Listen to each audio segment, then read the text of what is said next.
There's a nice discussion with some MMO luminaries. Scott Hartzman, Greg Street, and Rich Vogel. I know Rich. I've worked, well, not directly with Rich, but I've worked in the same company with Rich and know Rich. And of course I know Scott Hartzman. He's a wonderful guy.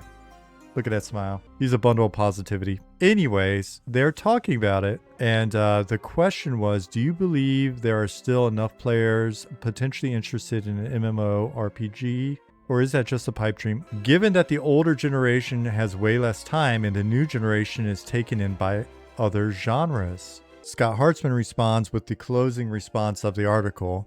And he says, last paragraph, it's on us to figure out how to deliver the kind of entertainment that an audience large enough to sustain us is looking to play. In some cases, that may mean finding a way to succeed with a smaller audience, i.e., Niche Worlds Cult, Monsters and Memories. In other cases, it may mean adapting the definition of what an MMO is and how we choose to express our worlds and systems. I don't think that's bad for MMOs at all. It's all about finding our players and serving them. After all, they're the ones we're doing this all for. A lot of businesses are talking about like hyper niche and going niche and all that stuff. Really, I don't know, man. Like none of this seems like a new idea. It's essentially the formula, and we have no proof it succeeds. We haven't made any money. The idea was like, can we, and again, was just having this conversation offline in a call. And like the idea is back in the day, sometimes you had to risk your own money, your own time, especially if you didn't have money. And, that opportunity cost to make a thing that you as an individual felt passionate about and felt like needed to exist in the market. And it wasn't about like hyper fixating on scaling the potential market for your product as broadly as possible or whatever. It's more like I need a thing that when I put my jeans on, I don't have these buttons. I just I pull a zipper maybe, right? Like, so it's like just figuring out some shit that you think is needed and then investing your time into it and making it and then seeing like, all right, especially as you're going, hey, is anybody interested in this? I'm working on this, but it's not like hey, gathering a community to like be able to put in your deck to be able to then pitch to other people to give you even more money. It's more of a like legitimate, like honest, authentic conversation with our potential customers as entrepreneurs. Like, hey, does this shit make sense to you? Is there a need for it? And we're starting from a point of like, we're not making anything.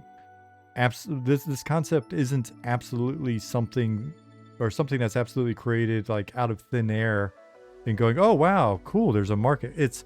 We're looking at it as people who have played classic MMOs, who played tabletop or play tabletop RPGs, who like CRPGs, who like, text-based adventures and all sorts of shit that, inspired us to be where we're at. And it was like, all right, well, hey, what if we go back and make something that plays different than sort of that divergence into the smoother, faster, easier to get into gameplay approach that like WoW did with EQ and Dayak and the games of the time. It's like, what if we went back and it was like slower and more sort of like rhythmic in a sense with the camping? And we like camping, we like sitting there. It's got like that bit of short and medium term feedback with kind of the process of camping. It's like a slot machine, and then you got the long term feedback with progression. Like we just sat there and went through all of that and just kind of said, hey, we think we could still be making different games like this.